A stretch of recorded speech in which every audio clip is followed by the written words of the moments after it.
श्री कृष्ण गोविंद हरे मुरारी, हे नाथ नारायण वासुदेवा।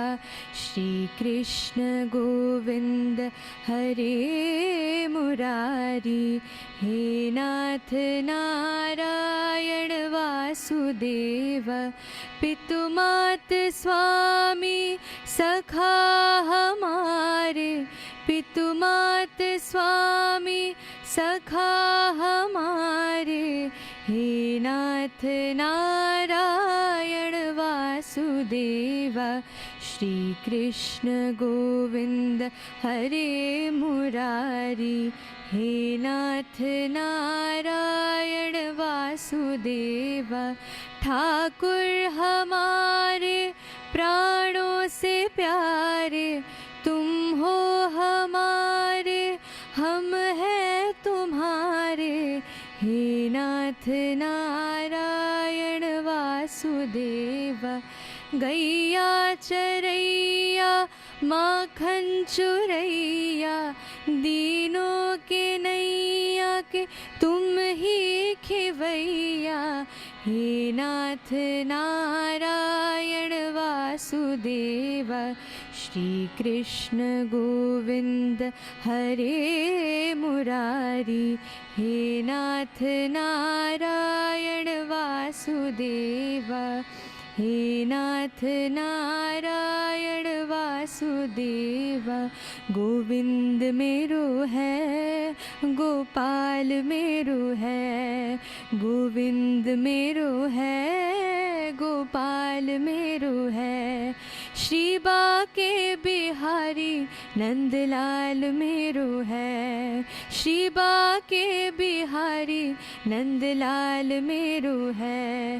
गोविंद मेरो है, गोपाल मेरो है, गोविंद मेरो है, गोपाल मेरो है। श्री कृष्ण गोविंद हरे मुरारी, हे नाथ नारायण वासुदेवा। तुमसे है धरती, तुमसे है अंबर, अग्नि पवन और सातों समंदर, हे नाथ नारायण वासुदेवा। श्री कृष्ण गोविंद हरे मुरारी, हे नाथ नारायण वासुदेवा। गोविंद बोलो हरि गोपाल बोलो, गोविंद बोलो हरि गोपाल बोलो। राधा रमण हरि गोविंद बोलो, राधा रमण हरि गोविंद बोलो, गोविंद बोलो हरि गोपाल बोलो, गोविंद बोलो हरि गोपाल बोलो। श्री कृष्ण गोविंद हरे मुरारी, हे नाथ नारायण वासुदेवा, हे नाथ नारायण वासुदेवा, हे नाथ Narayan Vasudeva.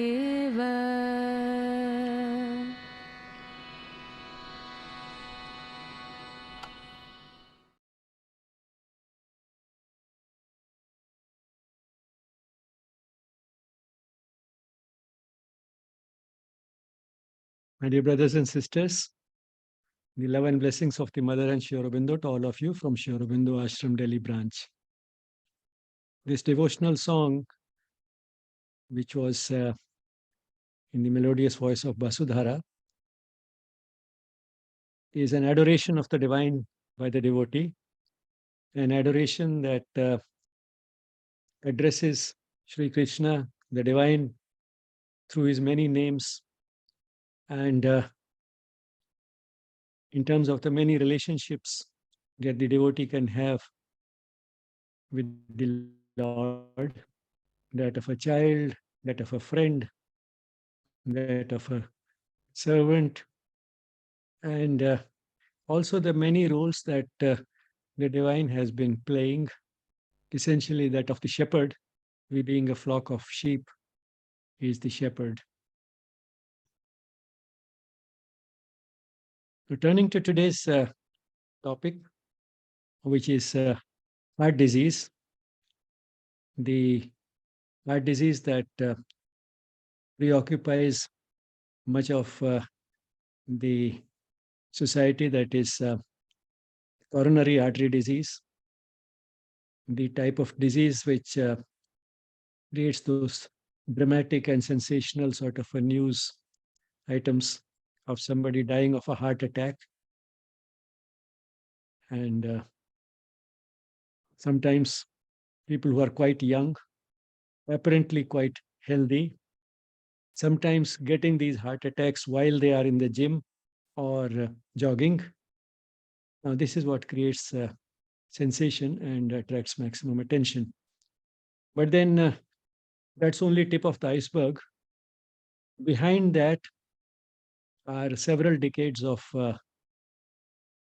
an unhealthy lifestyle. Of course, there could be occasional exceptions when it is due to other reasons, but by and large, it's a lifestyle disease, and lifestyle diseases, all these chronic lifestyle diseases, start pretty early in life, and it's slow accumulation of damage over several decades that eventually manifests in the form of these diseases. And some people with that type of genetic tendency might manifest it in the form of coronary artery disease. But genes only produce a tendency, an increased risk, a risk that is non-modifiable. But there's a lot more that is in our own hands, and that is the lifestyle.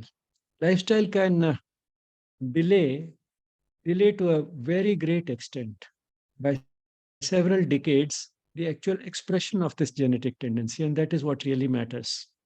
Because if due to this genetic tendency, a person eventually gets heart disease at the age of 70, 75, or 80, uh, that's not something which concerns us much. Because by that age, in any case, something or the other has to happen. And the person has as good as overcome that increased risk because of the genetic tendency. And therefore, what really matters is the lifestyle. In these days, of spectacular advances, sometimes we talk of gene therapy. If there's a genetic tendency, can we manipulate the genes to reduce the risk? Firstly, these diseases are polygenic in character. The inheritance is polygenic, that is, several genes together determine the risk. It's not one single gene which you can change. Secondly, even if it were possible, even if it were one day possible to take care of all the genes which increase the risk, or some of the major genes that increase the risk, it will be an extremely difficult, uh, technique intensive as well as capital intensive intervention. And therefore, what really is important is the lifestyle. And a calculation has gone into by an epidemiologist, Walter Willett, who found that any day, by any criteria, lifestyle wins hands down. Lifestyle is the most effective, cost effective, as well as otherwise effective intervention that one can have for preventing heart disease and also the other chronic diseases which have a similar causation. The factors remain the same. The manifestation may be in the form of heart disease or some of the other lifestyle diseases, depending upon the person's inherited tendencies, which part of the body is the weak point in that person. But essentially, the causative factors remain the same for virtually all lifestyle diseases. And more diseases are entering this category. The list of the diseases to which an unhealthy lifestyle predisposes us, that list is ever growing. So, with that little background, let's now turn to the PowerPoint.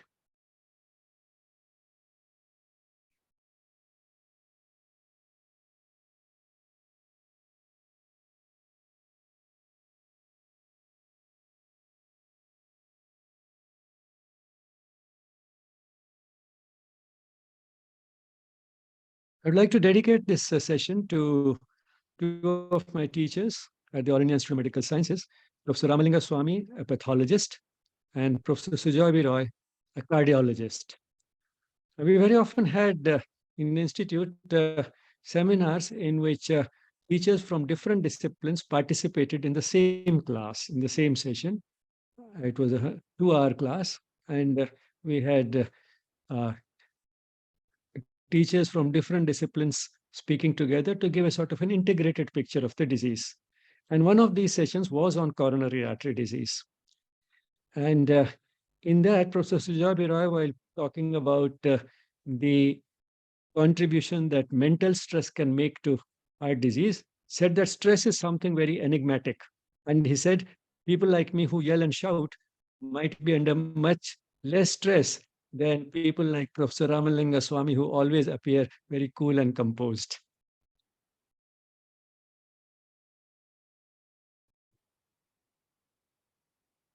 Now, here's a quotation, which in a way gives us the key to prevention and management of heart disease. Accept the things to which fate binds us and love the people with whom fate brings you together, but do so with all your heart. Here, all your heart refers to all sincerity. So, just accepting things grudgingly and seeming to love people because you have no choice, you are with them all the time. Fate has uh, coupled you with them. The association cannot be denied or done away with. So you accept things, you pretend to love people. That is not the way. Do it with all your heart, in all sincerity. Now, what is coronary artery disease? Essentially, it's a question of imbalance between demand and supply. Demand of what? Demand of the heart for oxygen, and oxygen is brought to the heart by blood. So the demand for a certain amount of blood flow through the heart, that is the demand. And what is the supply? The supply is the arteries which supply blood to the heart. So this imbalance, that is the demand exceeding the supply, is what gives the disease and its manifestations. And since this is relative, the imbalance is relative, it's quite possible that a person may have reduced supply because there is some blockage in the coronary arteries. But so long as the demand is low, as happens when the demand goes up, when the demand goes up, so that and then the person gets the manifestations.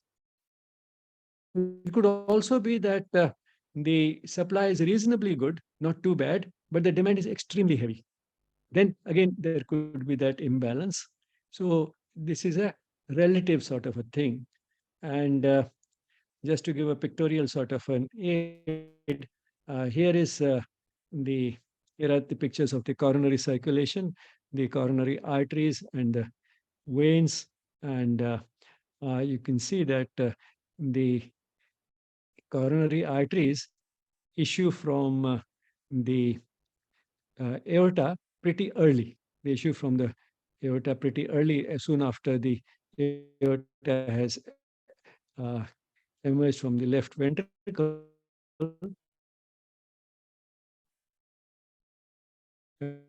At that point, the and the demand may be high because of exercise, or it goes up also because of excitement, and so on. And this could be sort of excitement, not necessarily because of anger, but it could also be because of extreme degrees of happiness. Both can be equally stressful. As far as the heart is concerned, whether it is a passionate kiss, as Hansel called it, the passionate kiss, or whether it's a passionate kiss, or whether it's a painful blow, or whether it is a 100-meter sprint. The hormonal response is the same. The hormonal response is the secretion of adrenaline. And the way the adrenaline affects the heart is by making the heart beat more frequently and more forcefully. And when it beats more frequently and more forcefully, it needs more oxygen. And therefore, whether it is an extreme degree of happiness, whether it's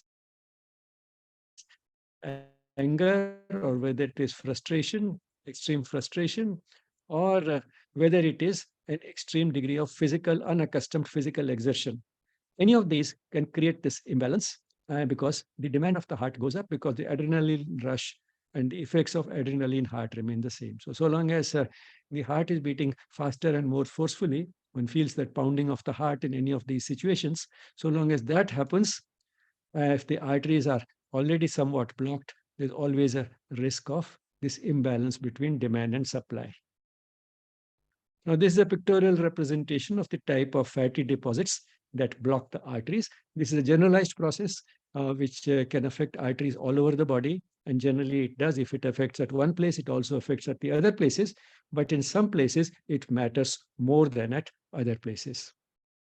Now, this is how the block develops gradually. So it's not that happens overnight. A newborn child starts with perfectly clean arteries like this, but some fatty streaks may be present as early as age 5.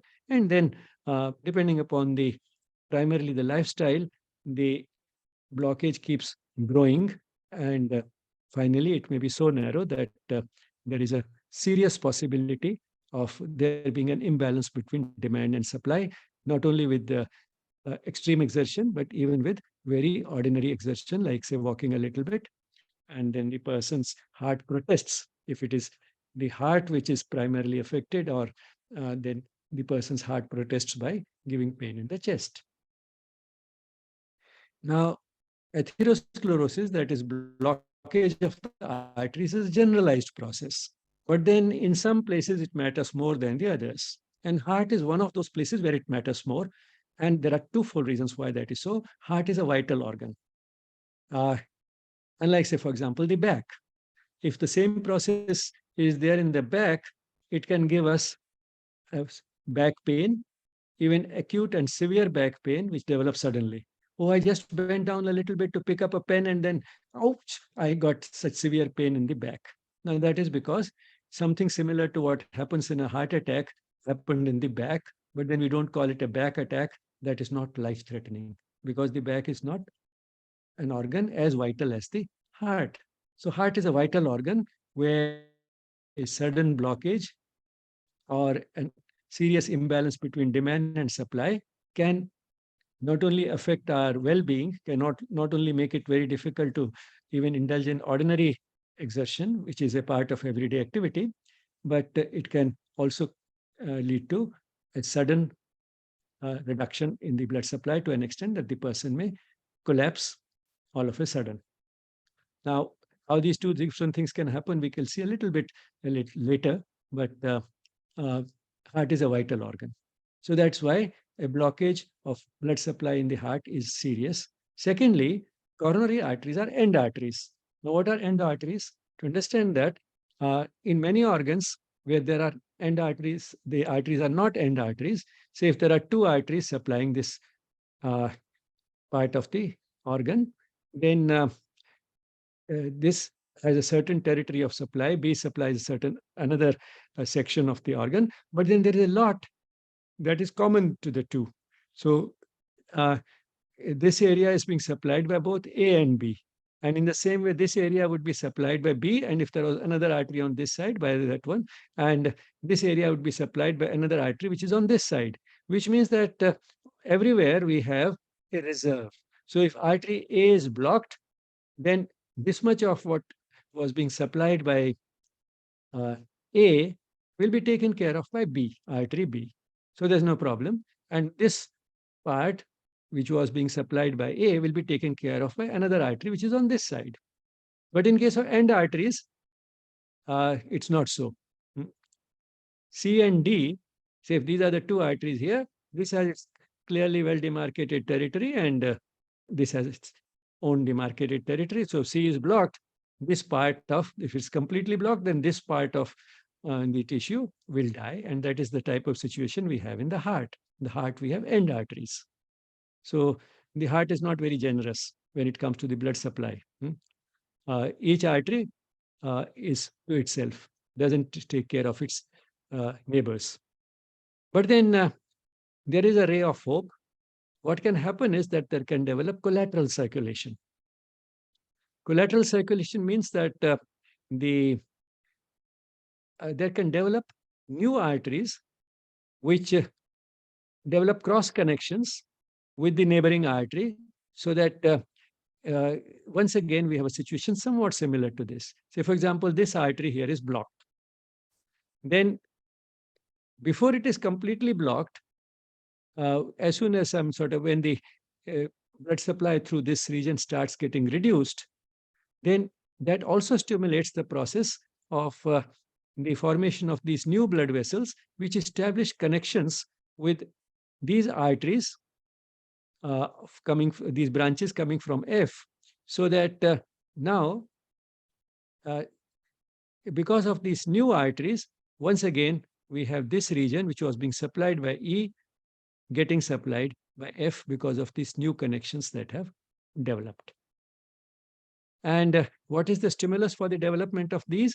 The stimulus is physical activity, because if the demand is a little more than the supply, that just little bit of challenge, that is what stimulates the formation of these collaterals, or these alternative channels of blood supply. So the heart has end arteries, but there is a ray of hope. And the ray of hope are these collaterals, and all we have to do for that is to remain physically active. Here's the same thing shown this picture from Harvard Health. This is the narrowed coronary artery here. You can see the block. And to compensate for it, these new channels have developed, so that where this was carrying the blood, now instead these new channels which arose from this artery, this artery didn't have these channels earlier. Now these new channels which have developed from this artery can go where this was carrying the blood. So this part, so essentially what happens in coronary artery disease is an imbalance between demand and supply. The demand of the heart for blood supply, which in turn is because of the demands of oxygen and for removal of carbon dioxide, and supply, that is supply which is coming through the blood, flowing to the heart. This imbalance is relative, so the demand may be excessive or supply may be reduced, and the two together, of course, will create a more difficult situation. Therefore, the commonest symptom is pain in the chest, which is sort of the heart making the imbalance felt. Any pain in the body is essentially meant to invite our attention. So pain is a protective reflex. Here also, the pain in the chest invites our attention. It tells us something is wrong. It compels us to sit down and take rest. By taking rest, if we stop when there's pain in the chest, say while walking, we stop, sit down, if possible, lie down, then the demand will go down and the imbalance would be taken care of. Or if the person has those little tablets which he can keep under the tongue, which will widen the blood vessels in the heart, then the person can sort of overcome this. So there are ways of increasing the supply and reducing the demand. You can increase the supply through those pills which can kept under the tongue, and reduce the demand by sitting down, taking rest instead of continuing to walk or run.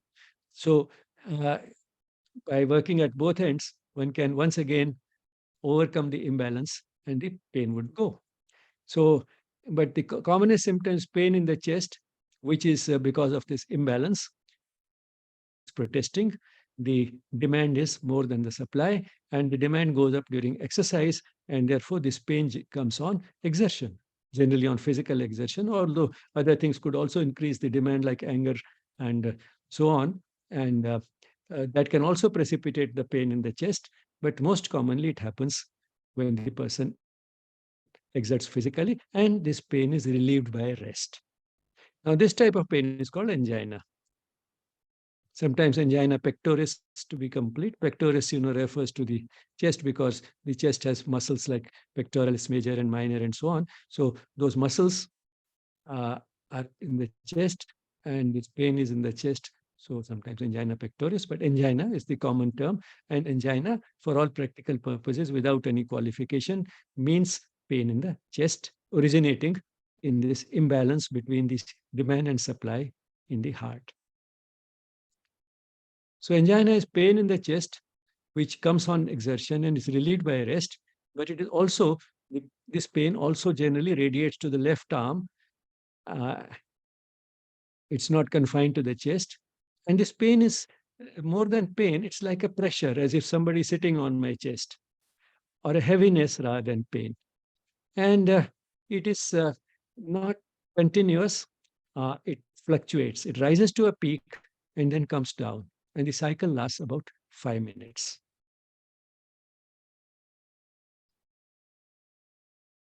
And the pain may not be in the chest. This again is important to remember because while I'm in this description that it is in the chest and radiates to the left arm is typical. But then what is typical may not happen more than half the time. More than half the time, it may be at some atypical place. So the pain may not be in the chest, it may be elsewhere. Another of my very dear teachers, a cardiologist, Professor Rajan Tandon, he used to say that any pain between the manubrium sterni and the pubic symphysis that comes on exertion and is relieved by rest is angina unless proved otherwise, which means you have to take it seriously. It doesn't matter where the pain is. Any pain between manubrium sterni, that is, the sternal notch here, the notch at the top of the breastbone, just below the neck. From there up to the pubic symphysis. Pubic symphysis is the bottom of the abdomen. That is where we have the pubic symphysis in the center. So any pain, which means essentially any pain anywhere in the chest or the abdomen, which comes on exertion and is relieved by rest. That is the important characteristic. Is angina unless proved otherwise, investigate it. And we find that very often, if it is in the abdomen, particularly on the left side, this pain is mistaken for gastritis, but it eventually turns out to be heart disease.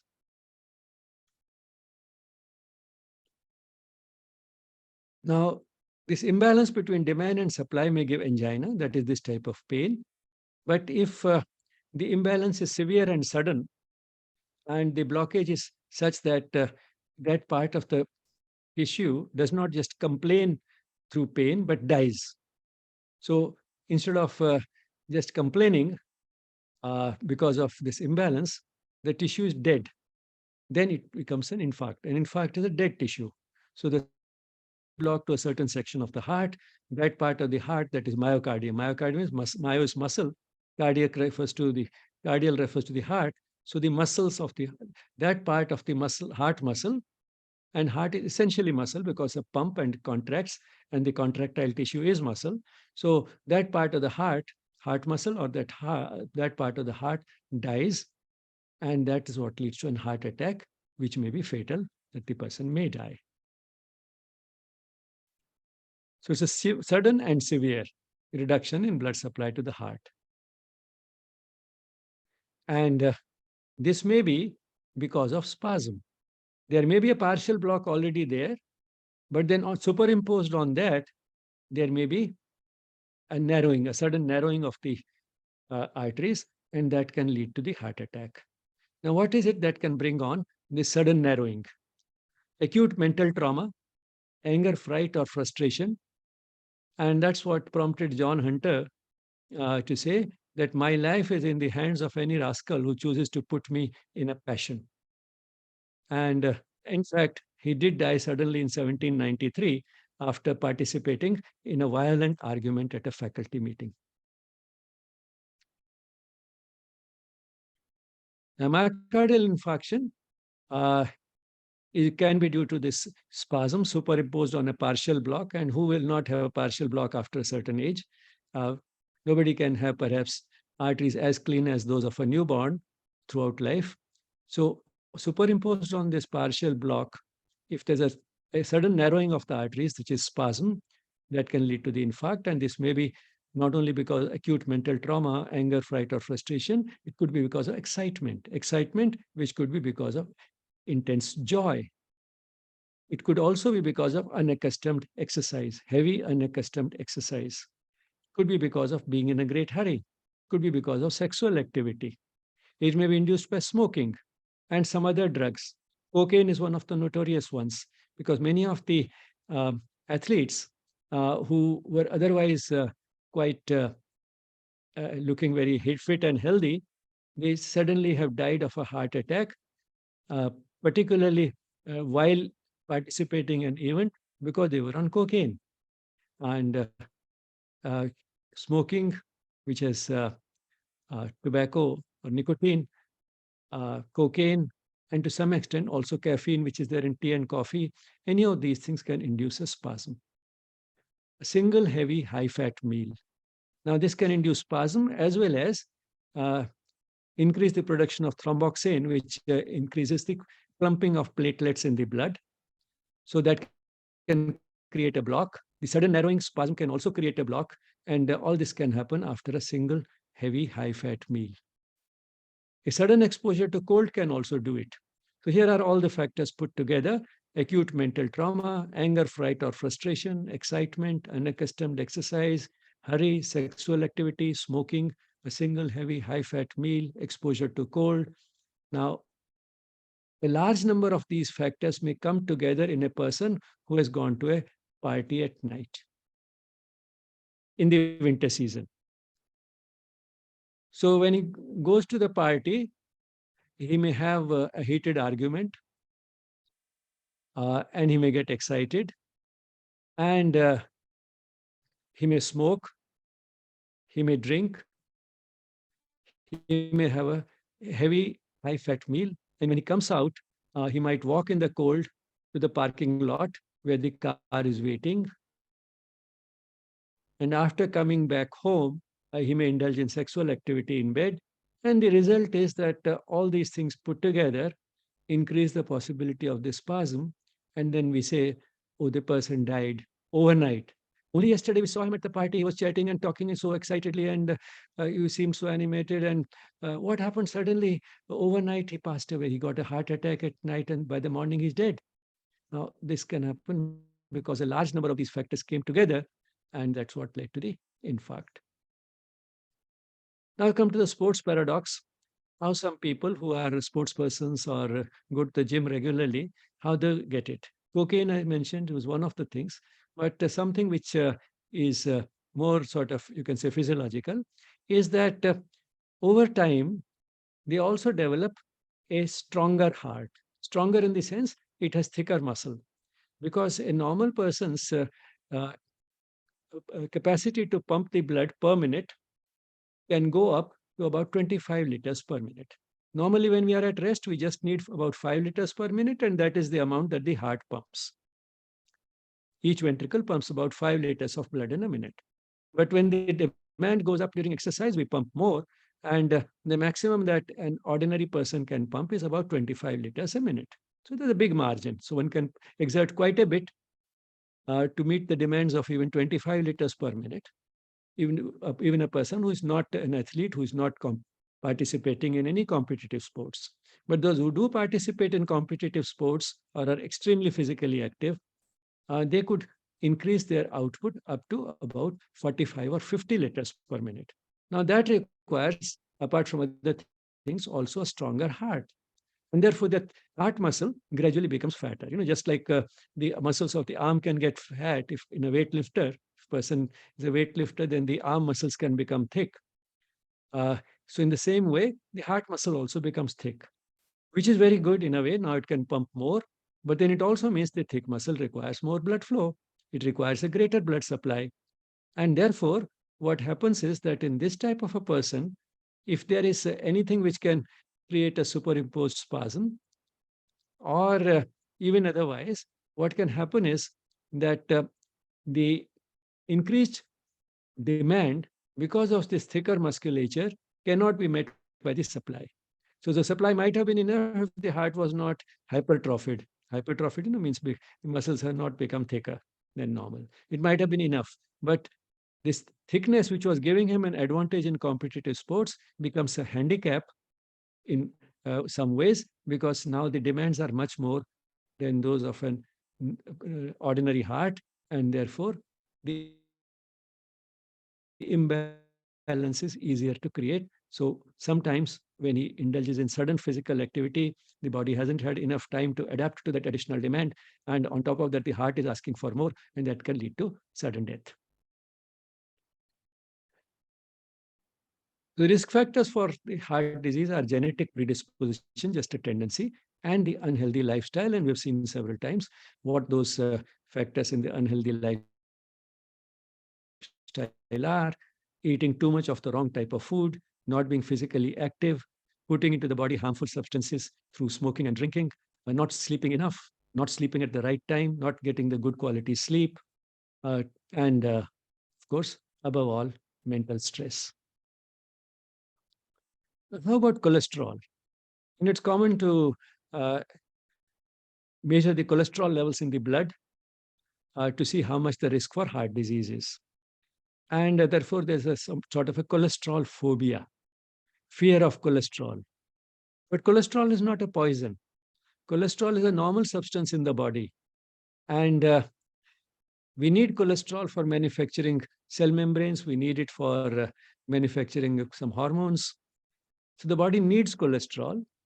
But then the body has the capacity to manufacture its cholesterol. Whatever cholesterol it needs, it can manufacture, and therefore we don't have to supply it through the diet. All the same, if the diet does have some cholesterol, the body also has the adaptive mechanisms to reduce the manufacturing within the body. So if we have less cholesterol in the diet, the body manufactures more. If we have more cholesterol in the diet, the body manufactures less. But then this adaptation has limits, and therefore, if the dietary cholesterol exceeds a certain limit, then the person can develop high blood cholesterol. And then instead of just serving the functions which cholesterol normally has in the body, it also participates in forming fatty deposits in the arteries. And therefore, cholesterol levels in the blood become an indicator of that risk. But then blood cholesterol levels are affected by a very large number of factors, not just by the diet, not only by the genetic tendency of the person, but also by the body weight. Now, this is one of the top risk factors. If a person is overweight and just reduces the body weight by 5 or 10 kilos, even if it does not come to the ideal body weight, even then, just losing 5 or 10 kilos can bring the blood cholesterol levels to normal. Uh, physical activity. Physical activity lowers blood cholesterol. Then dietary fats, especially saturated fats and trans fats, they increase blood cholesterol. Then sugar content of the diet, that also increases blood cholesterol. Then cholesterol content of the diet itself. So beyond a certain point, the body's adaptive mechanism of reducing the synthesis of cholesterol in the body, that fails, and the cholesterol starts influencing the blood cholesterol. Dietary cholesterol starts influencing blood cholesterol. Now, what is that cutoff? That cutoff for a large majority, but then there's also a significantly large minority in whom this does not hold. So in a large majority of people, that cutoff point is 250 milligrams of cholesterol, 300 milligrams of cholesterol per day. And one egg contains 250 milligrams of cholesterol, which means that one egg is just at that borderline level, beyond which in a large majority of people, if the cholesterol level goes up further in the diet, the person will have high blood cholesterol levels. But all the same, another important thing to remember is no plant food contains any cholesterol. Cashew nuts don't have cholesterol, almonds don't have cholesterol, ghee doesn't have, uh, uh, uh, the oils like groundnut oil, soybean oil, mustard oil, they don't have any cholesterol. Ghee has some cholesterol because an animal food, but not too much of cholesterol. The major source of cholesterol in a person who is otherwise vegetarian, even if that person is consuming a moderate quantity of milk and milk products, including ghee, uh, no person on a otherwise vegetarian diet will probably exceed 300 milligrams of cholesterol if the person takes 1 egg per day. But then there are hyper responders who respond in an exaggerated manner to dietary cholesterol, which means even 250 milligrams or 300 milligrams is too much for them. Now, how do we know whether a person is a normal responder or a hyper responder to dietary cholesterol? The simplest way to find that out is don't take any egg for a month and get the blood cholesterol levels done. Then eat regularly 1 egg every day for the next 1 month, and then again repeat the blood cholesterol level. If compared to the level which you reached after having no egg for 1 month, compare that with the level which was reached after having 1 egg per day per month, every day for 1 month. If the second level is significantly higher, it means that the person is a hyperresponder. Then smoking. That can increase blood cholesterol. Mental stress can increase blood cholesterol. We did a study, and there are quite a few other studies, similar studies available, that students' blood cholesterol levels go up during examinations, and then it comes down once the examination stress is over. Then chemicals like oranzol present in rice bran oil, they reduce blood cholesterol. Why this has been put is because sometimes oils like rice bran oil are advertised that it's a good, healthy, heart-friendly oil, good for the heart, because it brings down blood cholesterol levels. Now, if there are so many factors that influence blood cholesterol, what will it if the person is overweight, is otherwise physically inactive, not caring for the diet, otherwise is a smoker and is under mental stress? What will that poor oranzol do? So while I'm in a controlled, proper study, oranzol may bring down blood cholesterol, but in a real life situation, it's likely to play only a minor role in determining blood cholesterol levels. Second thing to remember is that blood cholesterol is only an indicator. It is not synonymous with actually having heart disease. It's an indicator of risk.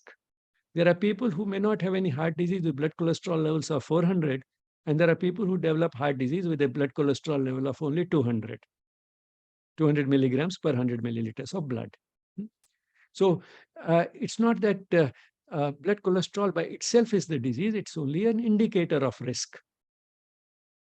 And therefore, one doesn't have to develop fear of cholesterol, one has to have a sense of proportion. Another thing which is generally higher in Indians because of perhaps genetic reasons, the blood triglyceride levels, and that also is an indicator like cholesterol of heart disease. This also affected by a similar set of factors. So whether it's blood triglycerides or blood cholesterol, these are indicators and convenient indicators, but all the same, one indicator which we don't care for much is body weight. We care for all the indicators like blood cholesterol and blood triglyceride, which are in milligram levels, but here is an indicator staring at us in kilogram level, in kilogram quantities. So if we just take care of this, a lot of other factors will be automatically taken care of.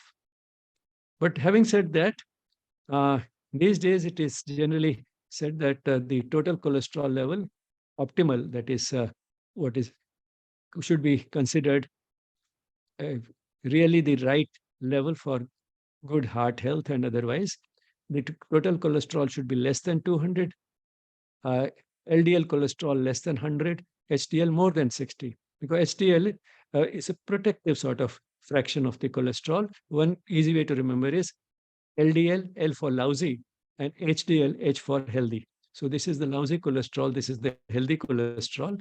HDL, higher the better, LDL, lower the better. And these are the levels which we are aiming at these days.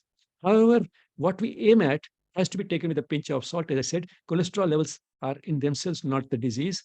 And therefore, for a certain person, or sort of, we don't have to get alarmed if the level 100 is 250. We have to look at the overall picture. Overall picture in terms of the health of the person, the fitness of the person, the lifestyle of the person, that is what we have to look at. So while I'm in these criteria may have a certain value, but then they have to be taken with a pinch of salt, because after all, it's only an indicator and not the drug itself. Another reason why these criteria have to be taken with a pinch of salt is because of other factors. If you look at this paper published in 2002 by the National Cholesterol Education Program of the United States, and this was the third set of guidelines they introduced. That's why three guidelines for primary prevention and lipid lowering drug therapy. Now, the subtitle of this paper is Projected Impact on Size, Sex, and Age Distribution of the Term Treatment Eligible Population. Treatment with what? Treatment with cholesterol lowering drugs. Now, you find that if you compare the National Cholesterol Education Program, NCPE2 guidelines with NCPE3 guidelines in this paper, what it says is that the NCPE3 guidelines, which have been arrived at apparently by studies on millions of people, but then, after all, statistics is statistics. You can prove through statistics things which you are, in any case, wanting to prove. That's possible. But anyway, the overall impact of this revision of NCEP 3 guidelines as compared to NCEP 2 guidelines, the overall result of this was that 36 million more Americans would be eligible for treatment. 55% males, 45% females, 32% less than 45-year-old, 27% more than 65-year-old, which means that the impact is tremendous on young people who will then continue taking these drugs like cholesterol lowering drugs for another 20, 30 years.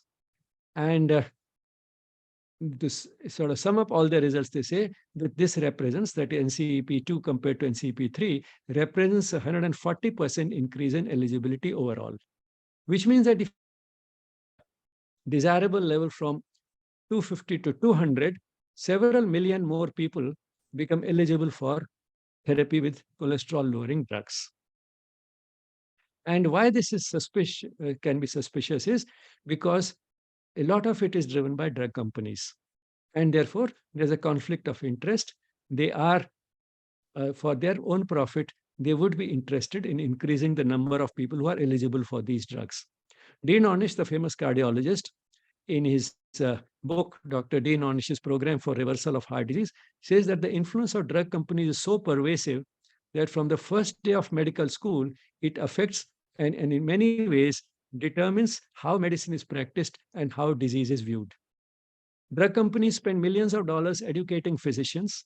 Drug companies are the major advertisers in all medical journals. They fund clinical trials to determine the effectiveness of their drugs, and they pay these researchers to speak at hospitals and medical schools. They provide free samples, sponsor scientific meetings, meetings held in resorts. Doctors who attend may even be given free transportation and expenses in addition to their food and entertainment. So you can see the all-pervasive influence of drug companies, which starts influencing the way medicine is practiced.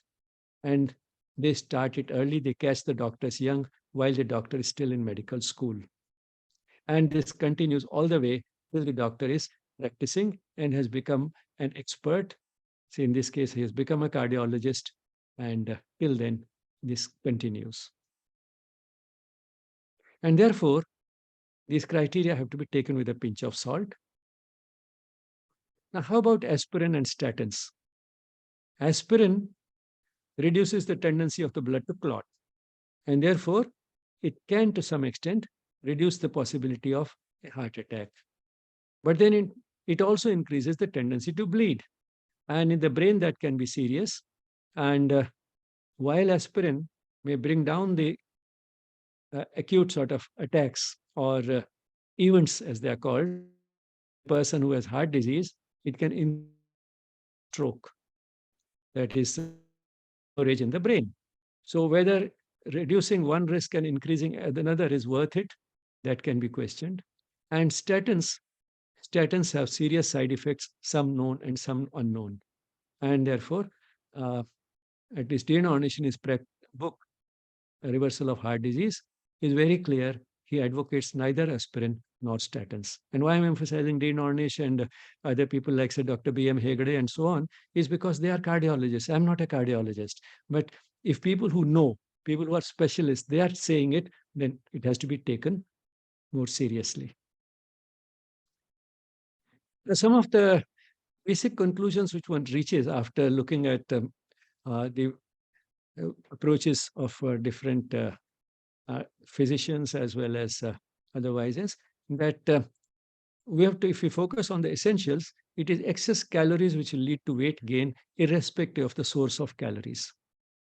So instead of going to minute details of exactly what to eat, what not to eat, perhaps the most important thing to focus is that yes, the diet should be reasonably healthy, and but one doesn't have to be obsessed with exactly what one is eating. The important thing is that the intake in the form of energy, total energy, calories, provided of course the diet is reasonably balanced.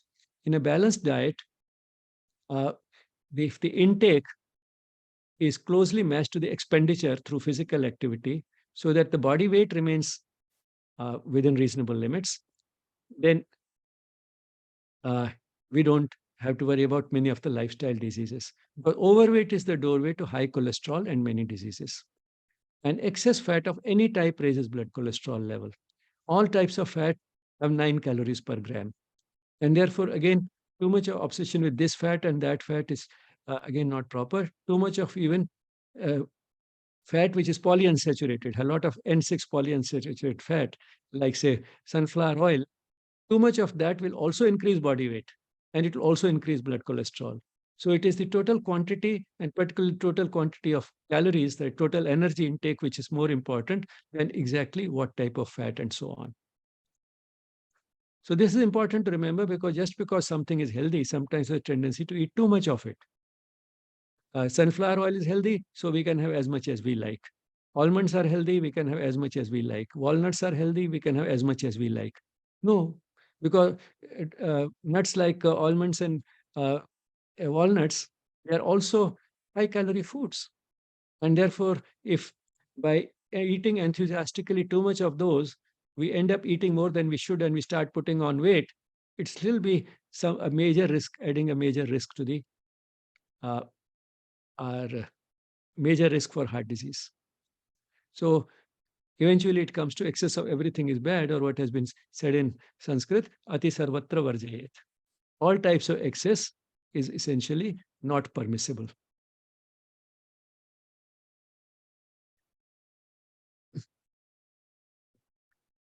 So what is the treatment?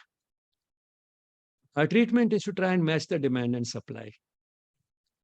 So till one is able to increase the supply, reduce the demand, try to keep it well matched. And if necessary, one can, if one gets, say, angina while with a certain degree of exertion, then try to reduce the demand. Don't indulge in unaccustomed excessive exertion. And if it happens, take rest instead of continuing to walk or run, and increase the supply short term through sublingual tablets which are kept under the tongue, and eventually through other means. And when it comes to other means of increasing the supply, again, as in case of high blood pressure, as we talked, it's not an either or situation. Either you take drugs, or you undergo surgery, or you uh, go for lifestyle modification. Now, while drugs and surgery can increase the supply quickly, the lifestyle modification will take time because the damage which was done by the unhealthy lifestyle took several decades to reach the present level. One can't expect it to reverse overnight. And therefore, if one can increase the blood supply through other means like PTCA, that is bypass, that is a stent, or CABG, which is bypass, if one can increase the blood supply through some of these measures, uh, and seems necessary because of the type of symptoms the person has, then by all means go ahead. These will buy time. These will buy time, and the way they will increase the blood flow quickly, lifestyle modification cannot do. because that's a slow process. But then that is going to the root. And therefore, that's also important. That will make the person healthy, not only with respect to heart disease, but also reduce the possibility of other lifestyle diseases in future. And secondly, it will reduce the possibility of recurrence, because after stent and bypass, also there can be a recurrence. And this recurrence is because of the narrowing of the arteries once again. And this recurrence, possibility of recurrence can be reduced by uh, through lifestyle changes. Because this area where the stent has been put, that itself may get blocked. The bypass, which has been done by using some other, say, vein from the leg or something, we have bypassed. That what you have bypassed with that also can get blocked.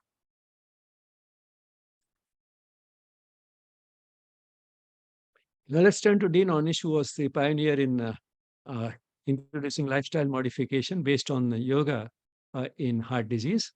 Uh, he was struck by the fact that when he had just entered medical school around 1975, he found that while it was known that an unhealthy diet and smoking were major risk factors for heart disease, the hospitals which were treating patients for heart disease were selling cigarettes and hamburgers in their lobbies. And by then, he had been introduced to yoga by Swami Sachidanand, and he had himself personally benefited from it. I'll not go into the details, some details of his life, how he turned in this direction, even before he joined medical school, uh, are available in his book, Reversal of Heart Disease, and also in a YES talk that I gave a few months back, and you'll be able to find the link. Maybe Aditi will give you that link in the chat to a talk on Dean Ornish himself. But anyway, so after he was in medical school, uh, he was struck by this paradox of the hospitals which were treating patients with heart disease, selling cigarettes and hamburgers in their lobbies. And on the other hand, he had by then understood how yoga can be a total lifestyle and also a stress buster. So what he thought was that it may be better to treat these patients through lifestyle modification. And his first studies were done while he was still a medical student. He took a break between his second and third year as a medical student and did his first study. And another break around 1980. But then these were studies which were not as carefully conducted, not as well designed, partly because of financial restraints that he had. Uh, they were not always controlled studies. So they were not very well received. But then he continued this after he graduated and after he became a cardiologist, and finally succeeded in convincing the medical world that yes, his approach. And he came up with his Open Your Heart program, which essentially is open your heart to yourself. That is, understand yourself well. Understand yourself, who you are, where your life is going, where it should be going. Open your heart to others. Uh, Start taking interest in others. Start caring for others. Be more loving. And open yourself to your higher self. The divine essence is within us. Open yourself to that. That automatically will make us more open to ourselves as well as to others. And in concrete terms, his program, which he designed, consisted of yogic postures, exercise, diet, a healthy diet, no smoking, avoid drinking, visualization. Look at your own angiogram and visualize the block disappearing, and stress management. Now, all this he did under the overall umbrella of yoga. Because what that does is that physical factors like exercise, diet, smoking, drinking, etc., they now become a part of a larger philosophy, and therefore the person finds joy in doing them. He does not stop drinking or smoking because of the fear of disease and death. He finds that the alternative, in fact, is more enjoyable. And stress management, again, not just managing stress, but filling life with love, peace, and joy and fulfillment. So not just the negative thing of making stress somehow manageable and bearable and tolerable, but something positive. Filling life with something more positive, and essentially that is love, and the rest follows.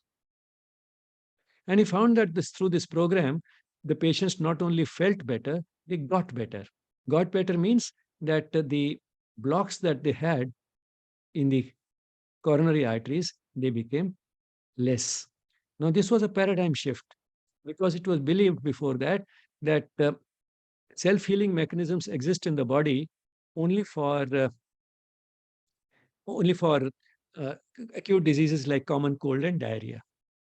To find self-healing mechanisms which lead to reversal of the disease, even in chronic disease like heart disease, was a paradigm shift in modern medicine. And this is showed objectively through angiography. Patients who were given this intervention based on yoga, along with, of course, the conventional treatment, drug treatment, etc., uh, they showed a statistically significant reduction in the degree of coronary arteries after a period of 1 year, and still more after a period of 5 years. And in the 5 year follow up, he also did blood flow through the heart and showed a significant improvement in the blood flow after these 5 years. Now, the reactions to his Open Your Heart program were in the beginning, no, this can't be true, because it was a challenge to the way we thought about disease, the way we looked at disease, that chronic diseases do not have self-healing mechanisms, so this can't be true. But then repeated studies, better studies, better design studies, objective demonstration through uh, angiography and blood flow studies convinced people, and they said it may be true, but it may be because of the change in the diet, it may be because of exercise, stopping smoking, but very few believed that it was primarily because of the way in which people now looked at life. That psychological factors can have an overriding influence on a physical disease like heart disease is something which doctors were not convinced about. But then eventually they were, uh, through a series of studies as well as more work of this type, which came from different quarters, including some from India. In India, also similar studies were then done uh, at the All India Institute of Medical Sciences, at the Defense Institute of Physiology and Allied Sciences, at the Raji Yoga Center, at Mount Abu. So all these places did these studies at the Yoga Institute in Mumbai. So there were many studies done, and they essentially all corroborated the results that Dean Ornish had got. So Dean Ornish published this first landmark paper, which was a controlled study after a 1 year follow-up in 1990 in Lancet, and then a 5 year follow-up in the Journal of American Medical Association in 95, and another study in 98. And by then, in terms of scientific foundations, the program had established itself, but still it did not become mainstream. To that, we'll come in a moment. So now this is the 5 year follow-up in 1995, in 98 in JAMA. And what it essentially shows is that at the 5 year follow-up, the narrowing of the coronary arteries was reduced by 3.1% in the lifestyle group. So when we say reversal, it doesn't mean that the arteries become clean as in a newborn. It only means that they were, after 5 years, they were less blocked than they were to start with. On the other hand, in the control group, which got only the conventional treatment, no yogic intervention, no lifestyle modification based on yoga, in the control group, which was comparable in every way to the lifestyle group, after the 5 year fall, over these 5 years, the narrowing increased by 11.8%. The changes may be relatively small, but then the direction is opposite. And while here the disease has started reversing, which indicates that there are self-healing mechanisms in the body, also for chronic disease, here the disease had got worse. And that was in keeping with the way we conventionally thought in medicine, that chronic diseases either stay the same at best, but most of the time they keep getting worse. So in spite of the treatment, the disease kept getting worse in these patients. The treatment was only helping check the symptoms. It was not really affecting the disease process. The disease process continued to progress. The disease process continued to progress. So the narrowing was increased. Here, the disease process itself, as if we went to the root, the disease process itself was checked by self-healing mechanisms of the body, and the narrowing became less. So here is the experimental group, the progression of the block. As you can see, starting with about 40% block, coming down to about 37%, and here the block from about 40% increasing to almost 52%.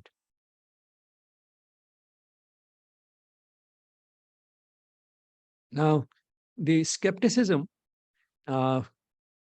regarding Dean Ornish's findings, again, he says it's quite natural, and it's something which was said in the 16th century. This is one of the quotations he gives in his book, Reversal of Heart Disease. Whenever a new discovery is reported to the scientific world, they say first, it is probably not true.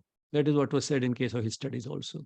Thereafter, when the truth of new proposition has been demonstrated beyond question, they say, yes, it may be true, but it is not important.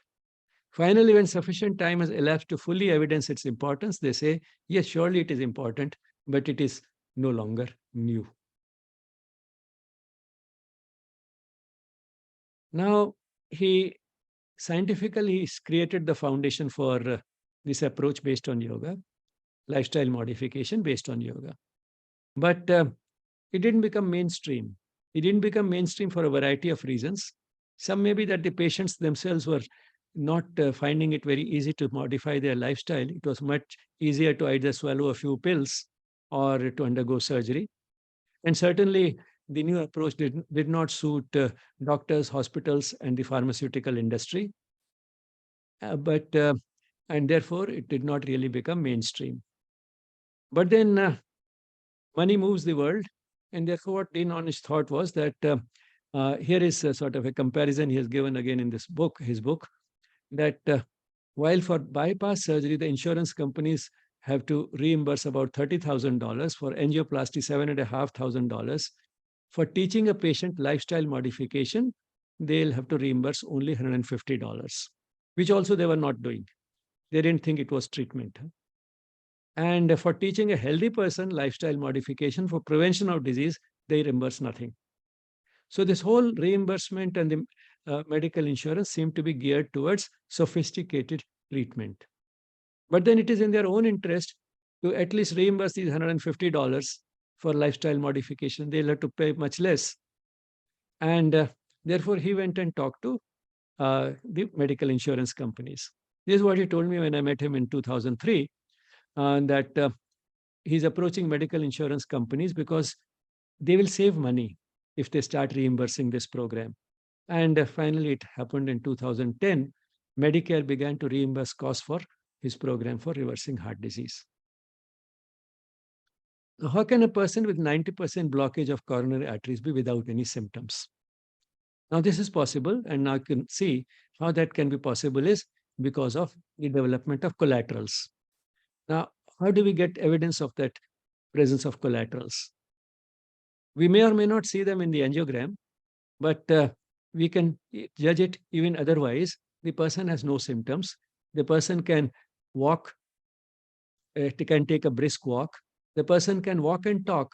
The person can carry on a conversation while taking a brisk walk. If he can do all that, then even if the angiogram shows 90% blockage in 3 arteries, it doesn't really mean much. Once, again, one of my professors in the physiology department once went to the cardiothoracic surgeon, the head of the cardiothoracic surgery and AIMS, Dr. Venugopal, and told him that I have a triple vessel block, or to this extent, it was quite an advanced block, 90% block or something, but I have no symptoms. What should I do? And Dr. Venugopal told him, we treat patients. We don't treat angiograms. If you have no problem, you don't need surgery. Now, that's because the person was very physically active. This patient, this professor, Professor China, was a physically active person. And therefore, he had been developing these collaterals all these years, alternative channels of circulation. And that's why he had no symptoms. So then, in terms of tests, what would it mean? Apart from the fact that the person has no symptoms, he can take a brisk walk, he can walk and talk. Is there an objective way of judging it? An objective way of judging it to measure blood flow through the heart. That can be done through a PET scan, but some idea can also come from what is the stress ECG. That is, the person has a normal ECG when the person is at rest, but then if the person starts going through the stress of exercise, graded, measured exercise, which can be increased in small steps, that is what is done in the stress ECG test. Uh, we may find that the person, after a certain degree of exertion, develops a change in the ECG, which is suggestive of reduction in the blood flow. So after how much exertion it comes can give us an idea of the collateral circulation. Further, if along with that we couple it with the thallium scan, then it gives us a further idea that what is the state of the blood flow through the heart while the person was exerting. So these are the objective ways of judging this collateral circulation. Finally, what Dean Ornish says is that not diet, not drugs, not exercise, not smoking, not surgery, not even genetics. No other factor has a more powerful effect on health and premature death and disease than love and intimacy. And when it comes to lifestyle modification, people don't dislike change, they dislike being changed, being forced to change, being forced to change for disease, for fear of disease and death. But once they realize that the alternative can be more enjoyable, then they are quite willing to change because they don't dislike change in itself. They are willing to give up something inferior for the sake of something superior. Something which not only is superior in itself, but also feels superior, which means that what is Shreyas, that is truly good, when that also becomes Preyas, that is also becomes pleasant and pleasing, then they are willing to change. And finally, it boils down to love, because that is what can take care of stress levels to a large extent. Stress levels at home, stress levels at the workplace, stress levels due to interpersonal relationships. The need for love and intimacy is a fundamental human need. Giving love and receiving love, both are a fundamental human need, as primal as the need for food, water, and air. Because that is what evolution has been about. At a certain stage in evolution, food, water, and air were probably enough just to maintain life. But then, once these basic requirements were coupled to emotions, love also became a necessity. And the last word, Sri Aurobindo, to feel love and oneness is to live. This is a line or part of a line which comes almost at the end of Savitri, maybe considered Savitri, Sri Aurobindo's epic poem, Savitri. To feel love and oneness is to live. This is what makes life meaningful. Is to live makes life meaningful. What makes life meaningful is love inspired by a sense of oneness. You'll find much of it in Back to Health Through Yoga, chapter 10. And if you are willing to read more, then there are two beautiful books by Dean Ornish, his program for reversal of heart disease, and another one, Love and Survival, which is not just about heart disease, but all the same, a beautiful book about disease in general and the place of love in preventing those diseases.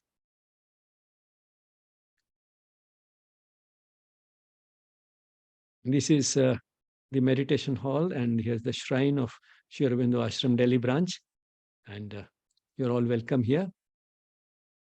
We would welcome questions and comments after the session and also on email, yes@yesspirituality.com. The anatomical picture of the coronary arteries that you saw was from Tortora and Grabowski's Principles of Anatomy and Physiology. Gratitude to the Mother and Sri Aurobindo for making these sessions possible. And thank you all for being there and your patient listening.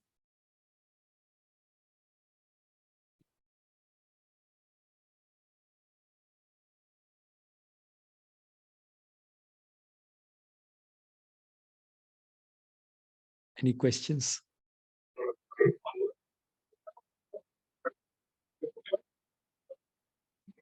Good morning, Dr. Bishani, for a wonderful talk on disease and prevention and cure.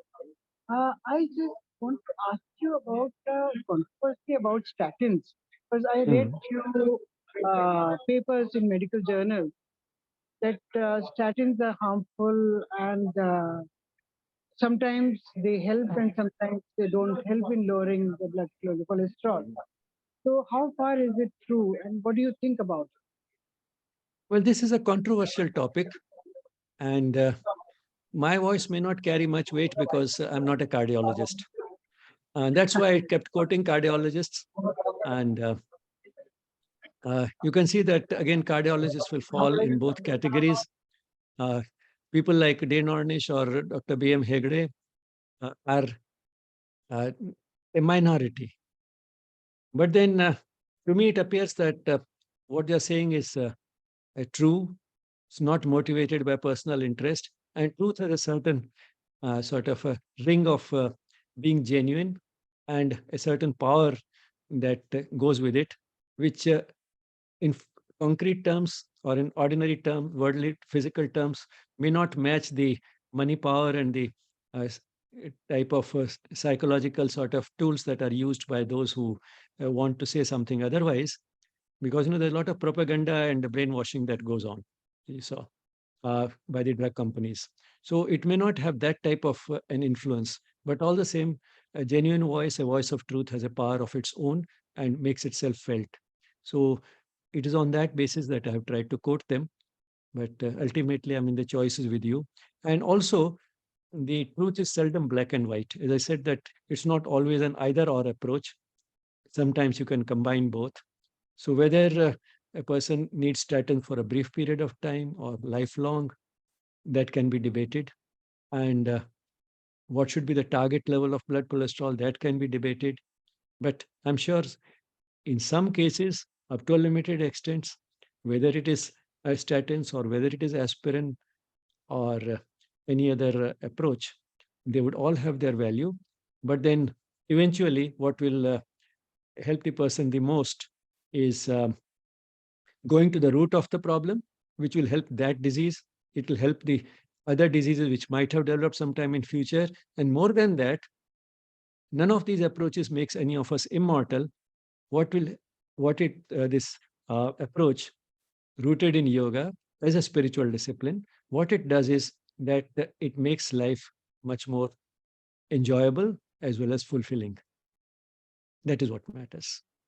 So we're looking at the person as a whole, not just in terms of the body and the mind, but also the soul of the person. So when you look at the person as a whole, and the person as a whole becomes healthier because now his body and mind are under a greater influence of that inner light, which can illumine the body and the mind. When it is under greater influence of that, then the person changes, the person's life changes, the person's sense of well-being changes, and the person's way of looking at life and the goal in life, that changes. So that is how the disease can become an opportunity for spiritual growth, for this type of a major shift in the life of the person. Because ultimately, that is what matters.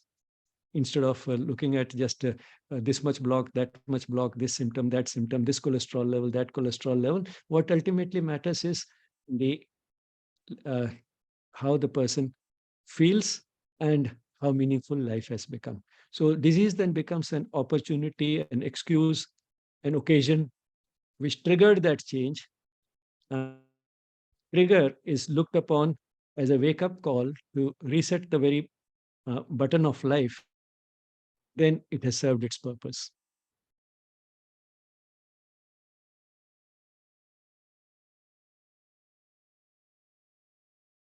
Any other question?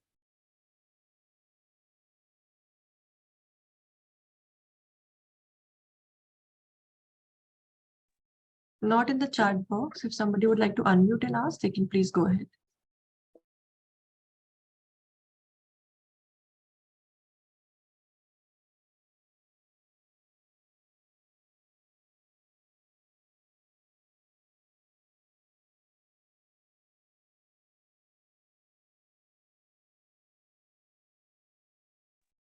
I think there are no more questions, so maybe we can close with a moment of silence. Thank you, everyone. Namaste. Thank you.